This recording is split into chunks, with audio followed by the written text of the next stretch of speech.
समाजसेविका उमा देगिनाल यांना नारी शक्ती आदर्श समाजसेविका 2026 पुरस्कार प्रदान।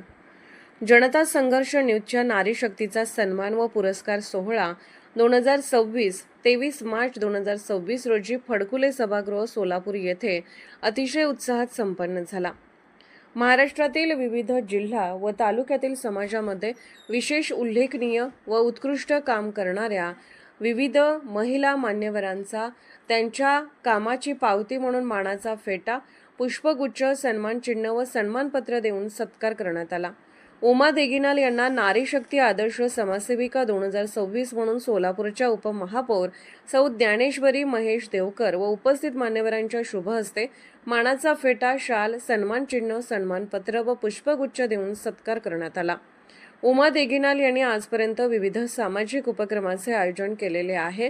गरीब विद्यार्थ्यांना शालेय साहित्य वाटप करणे, मुलींना सामाजिक व आर्थिक मदत करणे तसेच इको नेचर क्लबच्या माध्यमातून सोलापुरात विविध ठिकाणी वृक्षारोपण करणे आदी सामाजिक कामे करत आलेली आहेत।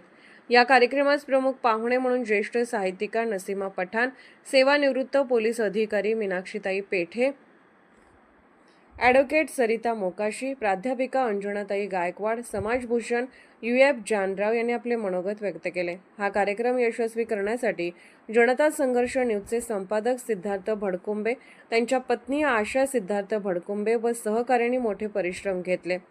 यावेळी विविध क्षेत्रातील मान्यवर, पत्रकार व सामाजिक कार्यकर्ते आवर्जून या कार्यक्रमात उपस्थित होते।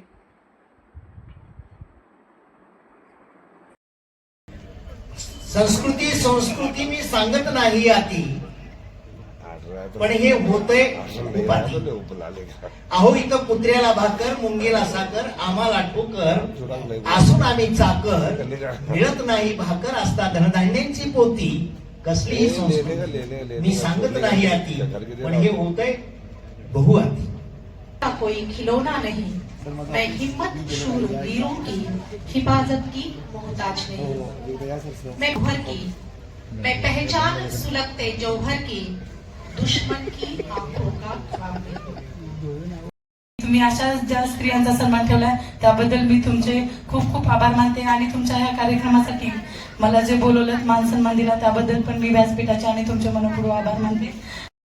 आहेत त्यांच्या डोळ्यात स्वप्न आम्ही देणार, ज्यांची बुद्धी बधीर झालेली आहे त्यांच्या बुद्धीमध्ये आम्ही 4 बुद्धीचे शब्द टाकणार आणि म्हणून आपल्या सगळ्यांच्या साक्षीने यापैकी जे जमेल त्याच्यापैकीचा काहीचा तरी भाग आपण आपल्या परीने करावा आणि सामाजिक संस्थांनी, संघटनांनी याचा विचार करावा आणि अशा रीतीने अशा महिलांना एकत्रित आणण्याचं काम एक महिला उपमहापौर म्हणून ज्ञानेश्वरी ताईंनी जेव्हा जमेल तेव्हा तुमच्या काळाच्या या विशिष्ट पिरियडमध्ये 1-2दा तरी हे घडून दाखवावं।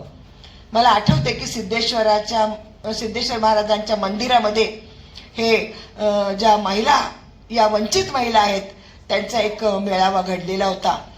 एक नाही मॅडम, हजारो प्रश्न त्यांचे आहेत, त्याच्यामधून एक कॉर्नर या महिलांच्यासाठी पण असावं की तुमची अडचण सांगा। मग ती दवा दरमन असेल, औषध असेल, आरोग्य असेल। तुम्ही आता पेपरमध्ये दिलेलं आहे की मी आरोग्य करणार आहे, मी स्वच्छता करणार आहे, महिला